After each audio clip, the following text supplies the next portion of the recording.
This 97 Honda Civic, when your key's stuck on the ignition, a lot of people think it's the ignition switch, but in this case I don't think it's the ignition switch, because every time I put my key, in order to take the key out, I have to disconnect the battery. So I get tired of disconnecting the battery to take my key out. So now I don't have to disconnect the battery. I kept the old switch. But then on the bottom, we had this little white cover. This little white cover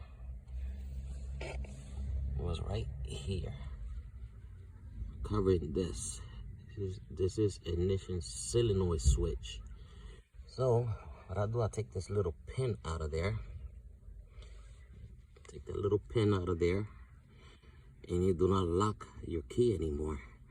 Once I take this little pin out, my key come in and out easy. I do not have to disconnect my battery. Until whenever you get money, you can buy this solenoid key switch. So I take the little pin, see, little pin. You can take the whole thing out. I'm using one hand holding the phone. See, I'm right-handed. I'm gonna take this out. See? This little pin come out. Put this back.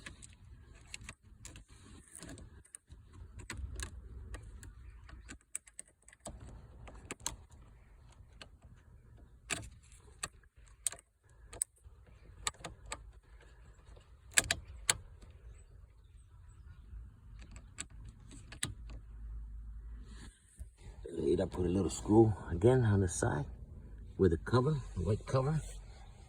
This white cover right here, you hold a little screw, it will hold that solenoid key switch. And I took the pin out of the middle, and that little pin do not lock. That little lock going up and down. So I'm pretty sure this solenoid is not working. That's why my key always gets stuck, and I always have to disconnect the battery in order for the key to come out. So one of these days I get the new solenoid key switch, go up and down, and I'm good. So that's better than disconnecting the battery all the time. Peace.